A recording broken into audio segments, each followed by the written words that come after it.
Hello दोस्तों, KG classes में आपका स्वागत है। आज हम आपको आसन के बारे में बताएंगे।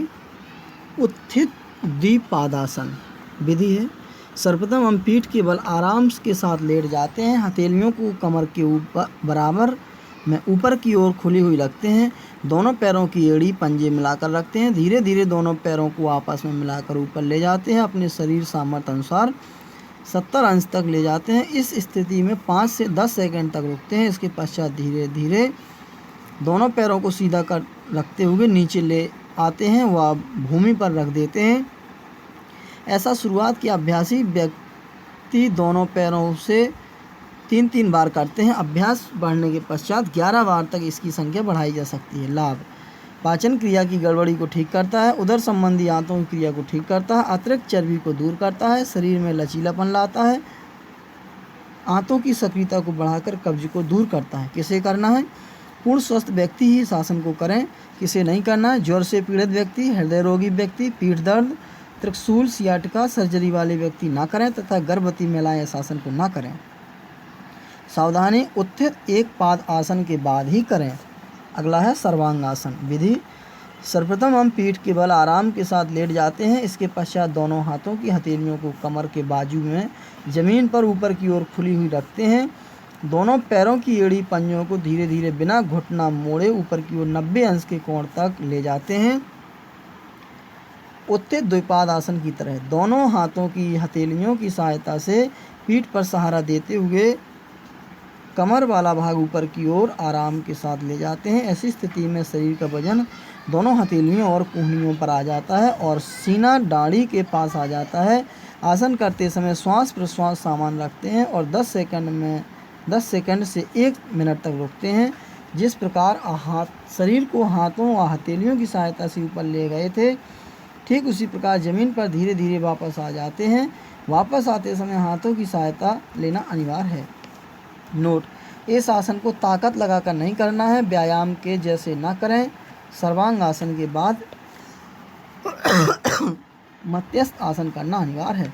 लाभ: रक्त संस्थान को व्यवस्थित कर रक्त को शरीर के ऊपरी भागों में पहुंचाता है। शरीर को सुंदर बनाता है। अंतःस्रावी ग्रंथियों में लाभकारी है। पाचन संस्थान में लाभकारी है।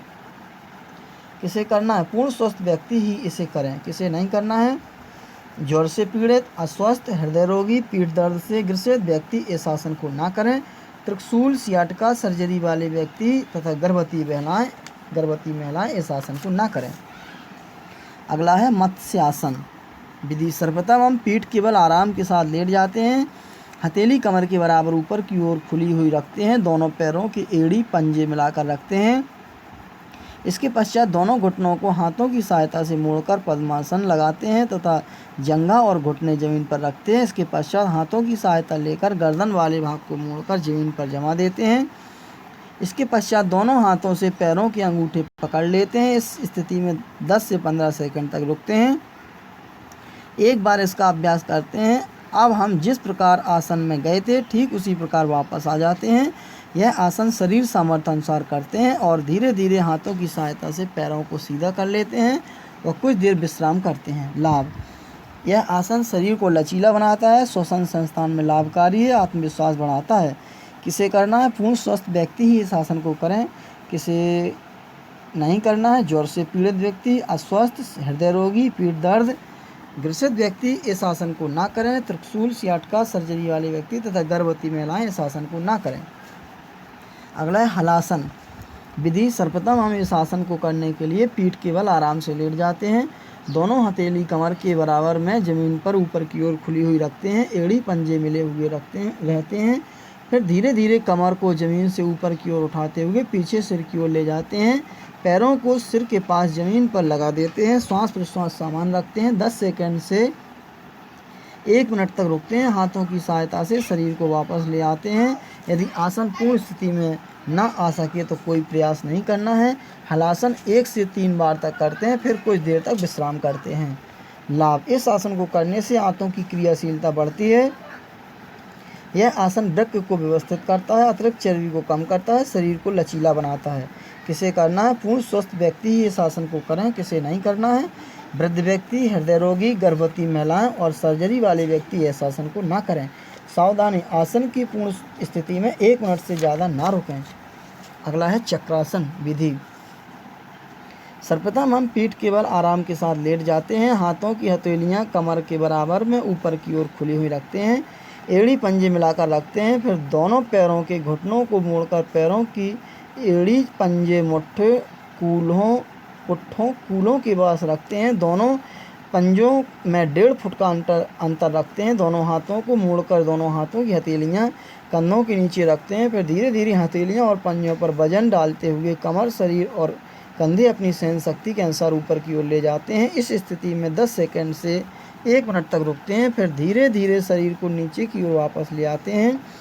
नीचे की ओर वापस आने से जल्दबाजी नहीं करते हैं।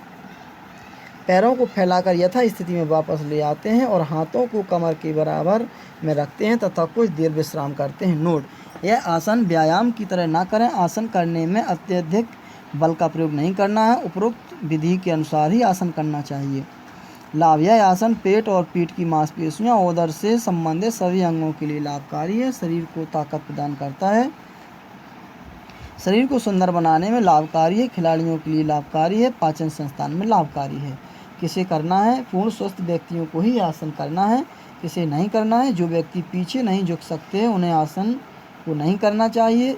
उच्च रक्तचाप, पेट में दर्द, सर्जरी, हृदय रोगी व गर्भवती महिलाएं इसे ना करें। सावधानी: चक्रासन में दोनों हथेलियों और दोनों पंजों में 1 से लेकर 1.5 फुट का अंतर रखना चाहिए। हथेली पंजों को अपनी जगह से खिसकना नहीं चाहिए। अगला है उत्तान पादासन विधि। सर्वप्रथम पीठ के बल लेट जाते हैं। हथेली कमर के बराबर में भूमि पर सीधी रखते हैं और एड़ी पंजे घुटने मिलाकर रखते हैं। इसके पश्चात दोनों पैरों को 1 फुट तक करीब 30 अंश के कोण तक ऊपर की ओर ले जाते हैं और इस स्थिति में बिना हाथों की सहायता के 5 से 10 सेकंड रुकते हैं। वापस आते समय पैरों को धीरे धीरे जमीन पर ले आते हैं। ऐसा 3 से 5 बार तक करते हैं और विश्राम करते हैं। लाभ: पाचन क्रिया में सुधार करता है। आंतों की क्रिया शक्ति को बढ़ाता है। मल निष्कासन में लाभकारी है। गैस, मोटापा आदि को दूर करने में सहायक है। जठराग्नि को प्रदीप्त करता है। किसे करना है? पूर्ण स्वस्थ व्यक्ति ही इस आसन को करें। किसे नहीं करना है? ज्वर से पीड़ित, हृदय रोगी, पेट दर्द, त्रिशूल, सियाटिका, उच्च रक्तचाप, कमर दर्द, अल्सर, सर्जरी वाले व्यक्ति ना करें तथा गर्भवती महिलाएं इस आसन को ना करें। अगला है नौकासन विधि। सर्वप्रथम पीठ के बल लेट जाते हैं। दोनों पैरों को आपस में मिलाकर रखते हैं। फिर दोनों हाथों की हथेलियों को जंघाओं पर रख देते हैं। पंजे घुटने ऊपर की ओर उठाते हैं। फिर सिर, कंधे और हाथों को ऊपर की ओर उठाते हैं और शरीर सामर्थ्य अनुसार इस स्थिति में 5 से 10 सेकंड रुककर धीरे धीरे हाथ, पैर एवं सिर को भूमि पर वापस ले आते हैं। ऐसा 3 से 5 बार तक करते हैं। नौकासन, धनुरासन एक दूसरे की पूरक है, अर्थात धनुरासन के बाद नौकासन करना अनिवार्य है। लाभ: पाचन क्रिया में सुधार करता है। आंतों की क्रिया शक्ति को बढ़ाता है। मल निष्कासन में लाभकारी है। गैस, मोटापा आदि को दूर करने में सहायक है। जठराग्नि को प्रदीप्त करता है। हृदय एवं फेफड़े प्राणवायु के प्रवेश से सबल बनते हैं। आंतों, आमाशय, अग्न्याशय, यकृत आदि को स्वस्थता प्रदान करता है। किसे करना है? पूर्ण स्वस्थ व्यक्ति ही इस आसन को करें। किसे नहीं करना है? ज्वर से पीड़ित, हृदय रोगी, पेट दर्द, त्रिशूल, सियाटिका, सर्जरी वाले व्यक्ति ना करें तथा गर्भवती महिलाएं इस आसन को ना करें। अगला है कंधासन विधि। सर्वप्रथम पीठ के बल भूमि पर लेट जाते हैं। हथेली कमर के बराबर में रखते हैं। फिर धीरे धीरे दोनों पैरों के घुटनों को मोड़कर पंजों को कमर के पास कुछ दूरी पर जमा देते हैं। दोनों पैरों में 1 से 1.5 फुट का अंतर होना चाहिए। घुटने में भी अंतर रखते हैं। फिर दोनों हाथों की हथेलियों से दोनों पैरों की एड़ी के ऊपर वाले भाग को पकड़ लेते हैं।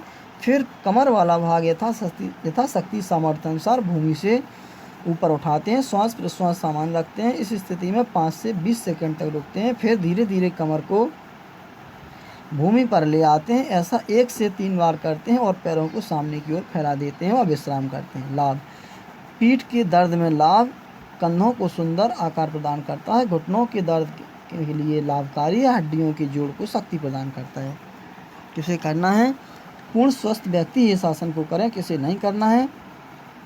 ज्वर से पीड़ित, हृदय रोगी, पेट दर्द, घुटनों से संबंधित रोगी, त्रिशूल सर्जरी वाले व्यक्ति ना करें तथा गर्भवती महिलाएं इस आसन को ना करें। नोट: पंजों में 1 से 1.5 फुट का अंतर रखना अनिवार्य है। इस आसन में मध्यम गति में ऊपर जाना है व वापस नीचे आना है। झटका देकर ना करें एवं बल का अनावश्यक प्रयोग ना करें। योग शिक्षक के निर्देशन में ही करें। अगला है विपरीत करणी आसन। विधि: सर्वप्रथम पीठ के बल भूमि पर लेट जाते हैं। एड़ी, पंजे, घुटने मिलाकर फिर दोनों पैरों को 90 अंश के कोण तक मिलाकर उठाते हैं। दोनों हाथों की कुहनियों को मोड़कर हथेलियों को पीठ के ऊपर सहायता लेकर पीठ भूमि से ऊपर उठाते हैं करीब 80 अंश के कोण तक। फिर कोहनियों और हथेलियों पर शरीर का भार डालते हैं। पंजों को मिलाते हुए लगभग अर्ध सर्वांगासन की स्थिति में 5 से 20 सेकंड तक रुकते हैं। इसके पश्चात हाथों को हटाते हैं और धीरे धीरे पीठ जमीन से लगाते जाते हैं। पैर अपने आप भूमि पर आ जाते हैं परंतु गर्दन उठने नहीं देते हैं। नीचे आकर कुछ देर विश्राम करते हैं। श्वास प्रश्वास सामान्य रखते हैं। ऐसा 1 से 2 बार तक करते हैं। लाभ: पाचन शक्ति, शरीर स्वस्थ, चेहरे को तेजस्वी बनाने में सहायक है। शरीर के विभिन्न अंग जैसे मस्तिष्क, जबड़ा, नेत्र, कान आदि में लाभकारी है। रक्त विकार दूर करता है। इस आसन के सर्वांगासन के समान ही लाभ है। दीर्घ आयु बनाता है। प्रतिरोधात्मक क्षमता को बढ़ाता है। किसे करना है? पूर्ण स्वस्थ व्यक्ति ही इस आसन को करें। किसे नहीं करना है? ज्वर से पीड़ित, हृदय रोगी, पेट दर्द, त्रिशूल, श्वास, दमा, उच्च रक्तचाप, सर्जरी वाले व्यक्ति ना करें तथा गर्भवती महिलाएं इस आसन को ना करें। अगला है भुजंगासन। विधि: सर्वप्रथम हम इस आसन में पेट के बल लेट जाते हैं तथा हथेलियों को कमर के बराबर में ऊपर की ओर खुली हुई रखते हैं। माथा, नाक, दाढ़ी जमीन से लगा कर रखते हैं। एड़ी, पंजे आपस में मिले हुए रहते हैं। फिर दोनों हाथों की हथेलियों को ठीक अपने कन्नों से लगाकर नीचे ज़मीन पर जमा देते हैं। माथा, नाक, दाढ़ी वाला भाग जमीन से ऊपर की ओर यथाशक्ति सामर्थ्य अनुसार ऊपर ले जाते हैं। नेत्र खुले हुए हो रखते हैं। श्वास प्रश्वास सामान्य रखते हैं। 10 सेकंड तक रुकने के बाद धीरे धीरे नीचे वापस यथा स्थिति में आ जाते हैं। ऐसा 3 से 5 बार तक ही करते हैं। इसके बाद दोनों हाथों को कमर के बाजू में जमा देते हैं। माथा, नाक, दाढ़ी पुनः वापस स्थिति में रखते हैं। लाभ: वात विकारों में लाभकारी है। शरीर को लचीला बनाता है। शरीर को सुंदर बनाता है। पाचन संस्थान में लाभकारी है। पीठ दर्द में लाभकारी है। श्वसन संस्थान के लिए लाभकारी है। इस आसन को करने से कब्ज दूर हो जाता है। किसे करना है? पूर्ण स्वस्थ व्यक्ति इसे करें। किसे नहीं करना है? पेट में घाव होने पर इस आसन को ना करें। ज्वर, सर्जरी, सियाटिका, हृदय रोगी, जोड़ों में दर्द वाले एवं गर्भवती महिलाएं ना करें। सावधानी: आसन की पूर्ण स्थिति में 1 मिनट से ज़्यादा ना रुकें।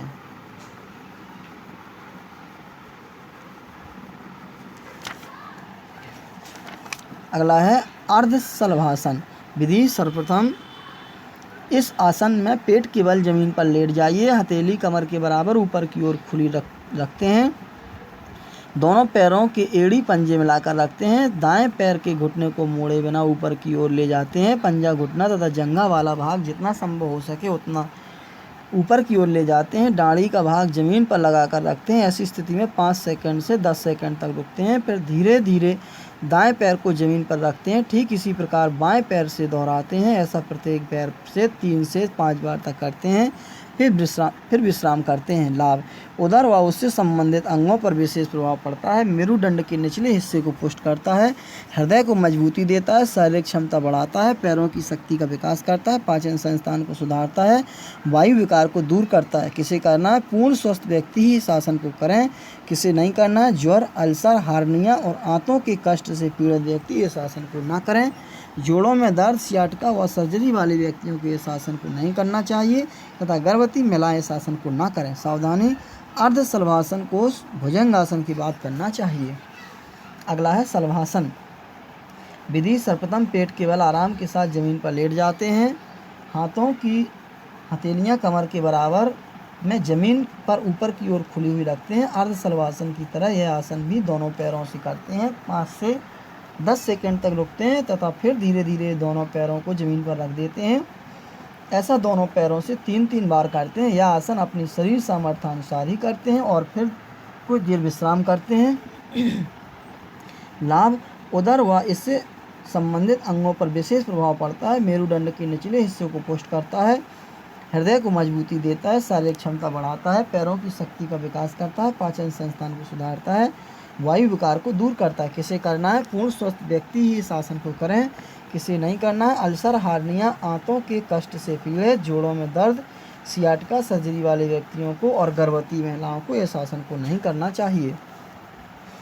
अगला है धनुरासन विधि। सर्वप्रथम हम पेट के बल जमीन पर आराम के साथ लेट जाते हैं, हथेली कमर के बराबर में रखते हैं, माथा जमीन से लगाते हैं, फिर दोनों पैरों के घुटनों को मोड़कर एड़ी पंजे वाले भाग को दोनों हाथों से पकड़ लेते हैं। साथ में ही शरीर के सिर कंधे वाला भाग जमीन से ऊपर की ओर उठाते जाते हैं और वहां तक रुकते हैं। इस स्थिति में 10 से 15 सेकंड रुकते हैं, फिर धीरे धीरे माथे वाला भाग जमीन पर रख देते हैं और दोनों हाथों से पैरों के पंजों को छोड़ देते हैं। धनुरासन 1 से 3 बार तक कर सकते हैं। लाभ: अजीर्ण, मंदाग्नि तथा कब्ज को दूर करता है, शरीर की अतिरिक्त चर्बी को हटाता है, आंतों को सक्रिय करता है, पाचन संस्थान में लाभकारी है, वायु विकार दूर करता है, जोड़ों के दर्द में लाभकारी है, शरीर को सुंदर आकार देता है, रक्त संचार में सुधार करता है। किसे करना है? पूर्ण स्वस्थ व्यक्ति ही इस आसन को करें, किसे नहीं करना है? ज्वर, अल्सर, हार्निया, आंतों के कष्ट से पीड़ित, जोड़ों में दर्द, सियाटिका, सर्जरी वाले व्यक्तियों को और गर्भवती महिलाओं को इस आसन को नहीं करना चाहिए। अगला है विपरीत नौकासन विधि। सर्वप्रथम पेट के बल जमीन पर लेट जाते हैं, हथेलियों को कमर के बराबर में रखकर सिर को भूमि पर रखते हैं, दोनों पैरों, एड़ी, पंजे, घुटने मिलाकर रखते हैं, फिर हथेलियों को सिर के पास लाकर सामने फैलाकर पास पास रखते हैं।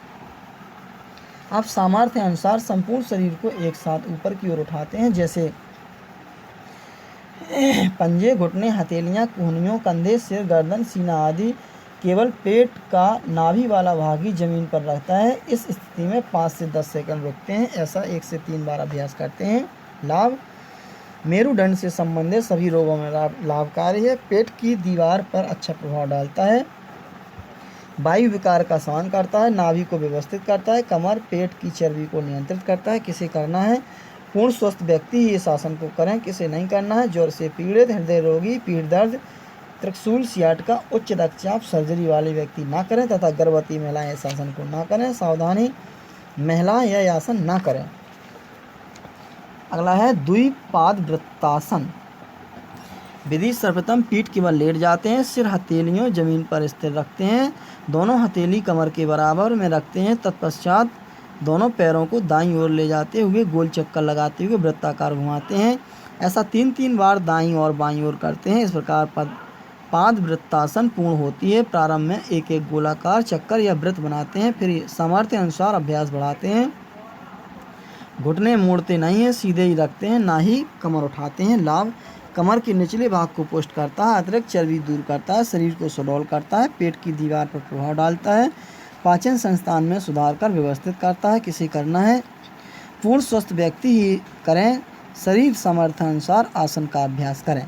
किसे नहीं करना? जोड़ से पीड़ित व्यक्ति, हृदय रोगी, पेट दर्द, लंबर में दर्द, त्रिशूल, सर्जरी वाले व्यक्ति ना करें तथा गर्भवती महिलाएं इस आसन को ना करें। थैंक्स।